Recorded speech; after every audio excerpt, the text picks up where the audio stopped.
Once again, all of you, welcome back to my YouTube channel. My name is Adira. എല്ലാവർക്കും എൻ്റെ YouTube ചാനലിലേക്ക് സ്വാഗതം. എൻ്റെ പേര് Athira. So now we are discussing the first chapter of CBSE class 9 students chemistry. Okay, CBSE സിലബസിൽ പഠിക്കുന്ന 9th ക്ലാസ്സിലെ കുട്ടികളുടെ കെമിസ്ട്രിയുടെ ഫസ്റ്റ് ചാപ്റ്റർ ആയ മാറ്റർ ഇൻ അവർ സറൗണ്ടിങ്സ് എന്നൊരു ചാപ്റ്ററാണ് നമ്മൾ ഡിസ്കസ് ചെയ്തുകൊണ്ടിരിക്കുന്നത്. ഞാൻ ഇതിന് മുമ്പത്തെ ക്ലാസ്സിൽ പറഞ്ഞിരുന്നു within 1 class we can wind up the chapter. Okay, ഒരു ക്ലാസ് കൂടെ ഉണ്ടെങ്കിൽ നമുക്ക് എന്ത് ചെയ്യാന്ന് പറഞ്ഞിരുന്നു, ഈ ചാപ്റ്റർ വൈൻഡ് അപ്പ് ചെയ്യാന്ന് പറഞ്ഞിരുന്നു. അപ്പോൾ നമ്മൾ ഇന്ന് എന്ത് ചെയ്യാൻ പോകണം, നമ്മൾ ഈ ചാപ്റ്റർ അങ്ങ് വൈൻഡ് അപ്പ് ചെയ്യാൻ പോവുകയാണ്. ഓക്കെ, ദ ലാസ്റ്റ് ടോപ്പിക് എന്ന് പറയുന്നത് how does evaporation cause cooling. Okay, how does evaporation cause cooling എന്നതാണ് നമ്മുടെ ലാസ്റ്റ് ടോപ്പിക് എന്ന് പറയുന്നത്. അപ്പം ഇവാപറേഷൻ എന്ന് വെച്ചാൽ എന്തായിരുന്നു, the phenomenon of change of liquid into vapour below its boiling point at any temperature below its boiling point is known as evaporation. അല്ലെ, ഇപ്പൊ ഫിനോമിനൻ ആണ് എന്തെന്ന് പറയുന്നത്, ലിക്വിഡ് വേപ്പർ ആയിട്ട് കൺവേർട്ട് ചെയ്യുന്നു. At any temperature below its boiling point is known as evaporation. അപ്പം liquid vapour ആയിട്ട് convert ചെയ്യുന്നു, ബോയിലിംഗ് പോയിന്റ് റീച്ച് ചെയ്യുന്നതിന് മുമ്പുള്ള ഏതോ ഒരു ടെമ്പറേച്ചറിൽ വെച്ചിട്ട് അത് എന്ത് ഫോമിലേക്ക് കൺവേർട്ട് ചെയ്യുന്നു, ഗേഷ്യസ് ഫോമിലേക്ക് കൺവേർട്ട് ചെയ്യുന്ന പ്രോസസ്സിനെയായിരുന്നു നമ്മൾ എന്തെന്ന് പറഞ്ഞത്, ഇവാപറേഷൻ എന്ന് പറഞ്ഞത്. ഇന്ന് നമ്മൾ പറയാൻ പോകുന്നത് വെച്ചാൽ how does evaporation cause cooling.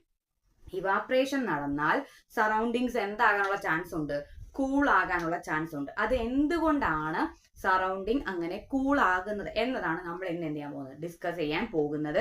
അതിന്റെ ഡിസ്കഷൻ കഴിയുന്നതോടുകൂടി നമ്മൾ ഈ ചാപ്റ്റർ എന്ത് ചെയ്യാണ്, വൈൻഡ് അപ്പ് ചെയ്യുകയാണ്. അപ്പൊ നിങ്ങൾ പഠിക്കുന്നൊക്കെ ഉണ്ടെന്ന് ഞാനങ്ങ് കരുതുകയാണ് കേട്ടോ. അപ്പൊ നമുക്ക് നോക്കാം. അപ്പൊ നിങ്ങളൊന്ന് ഒരു കാര്യം കൺസിഡർ ചെയ്യുക. നമ്മൾ ഒരു പാത്രത്തിൽ കുറച്ച് വെള്ളം എടുത്ത് വെച്ചിട്ടുണ്ട്. ഓക്കെ, അപ്പം നമ്മുടെ അറ്റ്മോസ്ഫിയറിൽ നല്ല ചൂടുള്ള ദിവസമാണെങ്കിൽ സ്വാഭാവികമായിട്ട് ആ വാട്ടർ എന്താകണം, വേപ്പർ ഫോമിലേക്ക് കൺവേർട്ട് ചെയ്യണം. കുറച്ച് വെള്ളം എടുത്ത് വെച്ച് ഒരുപാട് വെള്ളം എടുത്ത് വെച്ചിട്ട് നമ്മൾ അത് നോക്കാൻ പോയാൽ കണ്ടെത്താൻ പാടായിരിക്കും. കുറച്ച് വെള്ളം എടുത്ത് വെച്ചിട്ട് നോക്കുകയാണെങ്കിൽ അത് എന്താവും, വൈറ്റ് ആകുമ്പോഴത്തേക്ക് അതിൽ നിന്ന് പോയതായിട്ട് നമുക്ക് മനസ്സിലാവും. മീൻസ് അത് വേപ്പർ ഫോമിലേക്ക് കൺവേർട്ട് ചെയ്തിട്ടുണ്ട്. അന്നേരം നമ്മൾ ഈ ഇവാപറേഷനിൽ പറഞ്ഞ എന്തായിരുന്നു, the phenomenon of change of liquid into vapor at any temperature below its boiling point. അല്ലെ, അപ്പൊ അവിടെ അറ്റ് എനി ടെമ്പറേച്ചർ, അവിടെ എന്തിന്റെ ആവശ്യമുണ്ട്, ടെമ്പറേച്ചറിന്റെ ആവശ്യം ഉണ്ട്. പക്ഷേ അത് എന്തിന് ഈക്വൽ ആകണ്ട, ബോയിലിംഗ് പോയിന്റിന് ഈക്വൽ ആകണ്ട എന്നാണ് നമ്മൾ പറഞ്ഞത്. അപ്പൊ നമ്മുടെ അറ്റ്മോസ്ഫിയറിലും എന്തുണ്ട്, നോർമലി ടെമ്പറേച്ചർ ഉണ്ട്. ഈ ഇവാപറേഷൻ നടക്കണമെങ്കിൽ ഇതിനകത്തെ വാട്ടർ ഡ്രോപ്ലെറ്റ്സ് അല്ലെങ്കിൽ വാട്ടറിന് എന്ത് വേണം, എനർജി എന്തായാലും വേണം. ഈ എനർജി ഇതിന്റെ സറൗണ്ടിങ്സിൽ നിന്നാണ് എന്ത് ചെയ്യുന്നത്, അബ്സോർബ് ചെയ്യുന്നത്. സറൗണ്ടിങ്സിൽ നിന്ന് ആ എനർജി അബ്സോർബ് ചെയ്തുകൊണ്ടാണ് ഇത് എന്ത് ഫോമിലേക്ക് കൺവേർട്ട് ആകുന്നത്, ഗേഷ്യസ് ഫോമിലേക്ക് കൺവേർട്ട് ആകുന്നത്. അതുകൊണ്ടാണ് ഇവാപറേഷൻ നടക്കുന്നതിന്റെ സറൗണ്ടിങ്സ് എപ്പോഴും എന്തായിരിക്കാനുള്ള കാരണം, കൂൾ ആയിട്ടിരിക്കാനുള്ള കാരണം. അപ്പൊ ഞാൻ ഒന്നും കൂടി പറയാം. ഇവാപറേഷൻ എന്ന് പറഞ്ഞാൽ എന്തായിരുന്നു, phenomenon of change of liquid into vapour at any temperature below its boiling point. അല്ലെ, ലിക്വിഡ് വേപ്പറായിട്ട് കൺവേർട്ട് ചെയ്യുന്നു, ബോയിലിംഗ് പോയിന്റിന് ബിലോ ആയിട്ടുള്ള ഏതോ ഒരു ടെമ്പറേച്ചർ, അത് എത്രയോ ആയിക്കോട്ടെ, ആ ടെമ്പറേച്ചറിൽ വെച്ച് ആ ലിക്വിഡ് എന്തായി കൺവേർട്ട് ചെയ്യും, വേപ്പറായിട്ട് കൺവേർട്ട് ചെയ്യുമെന്ന് നമ്മൾ പറഞ്ഞിരുന്നു. അപ്പം ഈ ടെമ്പറേച്ചർ അറ്റ് എനി ടെമ്പറേച്ചർ എന്ന് പറയുമ്പോൾ എനർജിയുടെ ആവശ്യം ഉണ്ട്.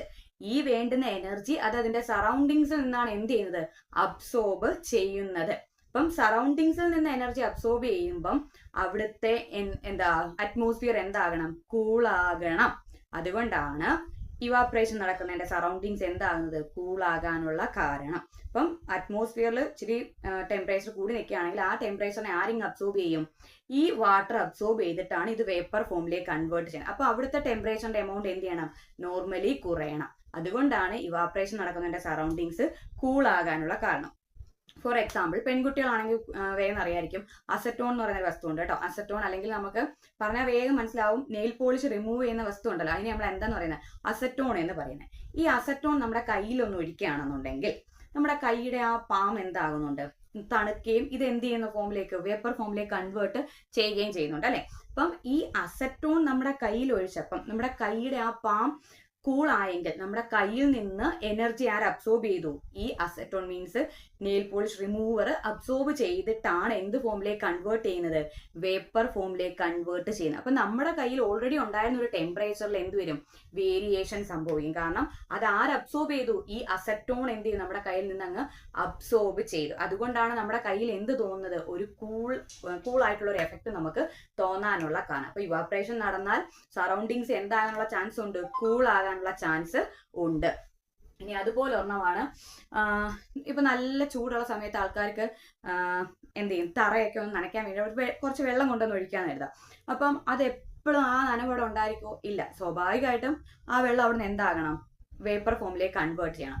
അതപ്പം വേപ്പർ ആകണമെങ്കിലും അതിന്റെ സറൗണ്ടിങ്സിൽ നിന്ന് എന്ത് ചെയ്യണം, അത് ആ എനർജി അബ്സോർബ് ചെയ്താൽ മാത്രമേ അത് എന്ത് ഫോമിലേക്ക് കൺവേർട്ട് ചെയ്യത്തുള്ളൂ, വേപ്പർ ഫോമിലേക്ക് കൺവേർട്ട് ചെയ്യത്തുള്ളൂ. അതുകൊണ്ടാണ് നമ്മൾ വെള്ളമൊക്കെ നനച്ചു കഴിയുമ്പോൾ ആ ഒരു സറൗണ്ടിങ്സ് കൂൾ ആകാനുള്ള കാരണം. അപ്പം ഇവാപ്രേഷൻ എന്തിന് കാരണമാകുന്നുണ്ട്, കൂളിങ്ങിന് കാരണമാകുന്നുണ്ട്. കാരണം ഇവാപ്രേഷൻ നടക്കാൻ ആവശ്യമായ എനർജി അത് അതിന്റെ സറൗണ്ടിങ്സിൽ നിന്നാണ് എന്ത് ചെയ്യുന്നത്, അബ്സോർബ് ചെയ്യുന്നത്. അതുകൊണ്ടാണ് ഇവാപ്രേഷൻ നടക്കുന്നതിന്റെ സറൗണ്ടിങ്സ് കൂൾ ആകാനുള്ള കാരണം. നമ്മൾ അതിന്റെ ഒരു എക്സാമ്പിൾ പറഞ്ഞിരുന്നു, നെയിൽ പോളിഷ് റിമൂവർ.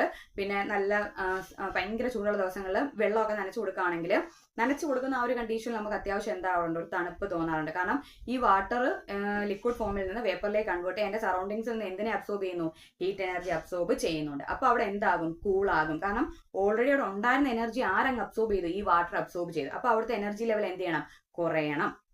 ഇനി അടുത്തെന്ന് പറയുന്നത് ഒരു എക്സാമ്പിൾ ഉണ്ട്. ഈ ഭയങ്കര ചൂടുള്ള സമയങ്ങളിൽ ആൾക്കാർ കൂടുതലും കോട്ടൺ ഡ്രസ്സ് ആയിരിക്കും എന്ത് ചെയ്യുന്നത്, യൂസ് ചെയ്യുന്നത്. അല്ലാണ്ട് പോളിസ്റ്റർ അങ്ങനെയുള്ള വസ്തുക്കളൊന്നും എന്ത് ചെയ്യത്തില്ല, യൂസ് ചെയ്യാറില്ല. ഈ കോട്ടൺ എന്ന് പറയുമ്പം അറിയാൻ നല്ല എന്താണ്, വാട്ടറിനെ നന്നായിട്ട് അബ്സോർബ് ചെയ്യുന്ന ഒരു വസ്തുവാണ് എന്ത്, കോട്ടൺ എന്ന് പറയും. ഇപ്പം നല്ല സമ്മർ സീസൺ ആകുമ്പോൾ നോർമലി നമ്മുടെ ശരീരമൊക്കെ എന്ത് ചെയ്യും, നന്നായിട്ട് വിയർക്കും. ഈ അതായത് വിയർപ്പ് എന്ന് പറയുമ്പോൾ അല്ലെങ്കിൽ ആ സ്വെറ്റ് എന്ന് പറയുന്ന വസ്തു ഏത് ഫോമിലാണ്, ലിക്വിഡ് ഫോമിലാണ്. ഇതിനെ ആരാണ് അബ്സോർബ് ചെയ്യുന്നത്, നമ്മൾ ധരിച്ചിരിക്കുന്ന കോട്ടൺ ഡ്രസ്സ് അങ്ങ് അബ്സോർബ് ചെയ്യും. ഇനി ആ നനവ് അല്ലെങ്കിൽ ആ കോട്ടണിനകത്ത് ഇപ്പോൾ ഉള്ള വെറ്റ് ആയിട്ടുള്ള പോർഷൻ ഡ്രൈ ആവണമെങ്കിൽ ഈ വാട്ടർ ഡ്രോപ്ലെറ്റ്സ് നമ്മുടെ ബോഡിയിൽ നിന്നാണ് എന്ത് ചെയ്യുന്നത്, എനർജിയെ അബ്സോർബ് ചെയ്യുന്നത്. നമ്മുടെ ബോഡിയിൽ നിന്ന് എനർജി അബ്സോർബ് ചെയ്തുകൊണ്ടാണ് ആ ഡ്രോപ്ലെറ്റ്സ് വേപ്പർ ഫോമിലേക്ക് കൺവേർട്ട് ചെയ്യുന്നത്. അതുകൊണ്ടാണ് നമ്മൾ എന്ത് പറയുന്നത്, ഈ സമ്മർ സീസണിൽ കോട്ടൺ ഡ്രസ്സ് ധരിക്കണം എന്ന് പറയുന്നത്. കാരണം ഇത് നമ്മളിൽ നിന്ന് എന്ത് ചെയ്യും, കോട്ടൺ നോർമലി നമ്മുടെ ബോഡിയിൽ നിന്ന് ആ സ്വെറ്റ് അല്ലെങ്കിൽ ആ വിയർപ്പ് എന്ത് ചെയ്യും, അബ്സോർബ് ചെയ്യുകയും അതിനെ വേപ്പറിലേക്ക് കൺവേർട്ട് ചെയ്യണമെങ്കിൽ നമ്മുടെ ബോഡിയിൽ നിന്ന് വേണം അവർ എന്ത് ചെയ്യാൻ, എനർജി അബ്സോർബ് ചെയ്യാൻ. അപ്പൊ നമ്മുടെ ബോഡിയിലുള്ള ടെമ്പറേച്ചറിന്റെ ലെവൽ എന്ത് ചെയ്യും, കുറയും. അപ്പൊ നമ്മുടെ ബോഡി അത്യാവശ്യം കൂളായിട്ട് നമുക്ക് തോന്നും. ഇനി നിങ്ങൾ വേറൊരു കാര്യം ശ്രദ്ധിച്ചിട്ടുണ്ടായിരിക്കും, ഈ നമ്മൾ ഐസ് ക്യൂബ്സ് ഉണ്ട് അല്ലെങ്കിൽ തണുത്ത വെള്ളം എന്ന് തന്നെ കരുതാം. നമ്മളൊരു പാത്രത്തിൽ എടുത്ത് വെച്ച് കുറെ കഴിയുമ്പോൾ കാണാം അതിന്റെ പുറത്ത് എന്താണ്, വാട്ടറിന്റെ ഡ്രോപ്ലെറ്റ്സ് കാണാം അല്ലെ. തണുത്ത എന്തൊരു വസ്തു തണുത്തതാണെങ്കിലും എടുത്ത് നമ്മൾ വെളിയിൽ വെച്ച് കഴിയുമ്പം അതിനകത്ത് എന്ത് കാണും, വാട്ടർ ഡ്രോപ്ലെറ്റ്സ് അതിന്റെ ഔട്ട്സൈഡിൽ നമുക്ക് കാണാൻ സാധിക്കും. കാരണം എന്ന് വെച്ചാൽ ഓൾറെഡി നമ്മുടെ അറ്റ്മോസ്ഫിയറിൽ എന്തുണ്ട്, വാട്ടർ വേപ്പർ ഫോമിൽ ഉണ്ട് അല്ലെ. നമ്മൾ അതിനെ ഹ്യൂമിഡിറ്റി എന്നൊക്കെ പറഞ്ഞിരുന്നു. ഈ വാട്ടർ വേപ്പർ ആരുമായിട്ട്, ഈ കോൾഡ് വാട്ടറുമായിട്ടൊരു കോണ്ടാക്റ്റിൽ വരികയും ആ വേപ്പർ ഫോമിലിരിക്കുന്ന അതിന്റെ എനർജി അങ്ങ് ലോസ് ചെയ്തിട്ട് ലിക്വിഡ് ഫോമിലേക്ക് എന്ത് ചെയ്യും, കൺവേർട്ട് ചെയ്യുന്നതാണ് നമ്മൾ ഈ ടംബ്ലർ അല്ലെങ്കിൽ എടുക്കുന്ന കണ്ടെയ്നറിന്റെ വെളിയിൽ നമുക്ക് വാട്ടർ ഡ്രോപ്ലെറ്റ്സിന്റെ ഫോമിൽ കാണാൻ സാധിക്കുന്നത്. അപ്പൊ ഇത്രയേ ഉള്ളൂ നമ്മുടെ ലാസ്റ്റ് ടോപ്പിക് എന്ന് പറയുന്നത്. അപ്പം നമ്മുടെ ടോപ്പിക് എന്തായിരുന്നു, how does evaporation cause cooling, എങ്ങനെയാണ് ഇവാപ്രേഷൻ കൂളിങ്ങിന് കാരണം ആകുന്നത്. അപ്പം ഇവാപ്രേഷൻ നടക്കണമെങ്കിൽ എന്താവശ്യമുണ്ട്, എനർജി ആവശ്യമുണ്ട്. അത് അതിന്റെ സറൗണ്ടിങ്സിൽ നിന്നാണ് എന്ത് ചെയ്യുന്നത്, ആ എനർജി അബ്സോർബ് ചെയ്യുന്നത്. അതുകൊണ്ടാണ് സറൗണ്ടിങ്സ് എപ്പോഴും കൂൾ ആയിട്ടിരിക്കാനുള്ള കാരണം. നമ്മൾ അതിന് പറഞ്ഞ എക്സാമ്പിൾ എന്ന് പറയുന്നത് നെയിൽ പോളിഷ് പറഞ്ഞിരുന്നു.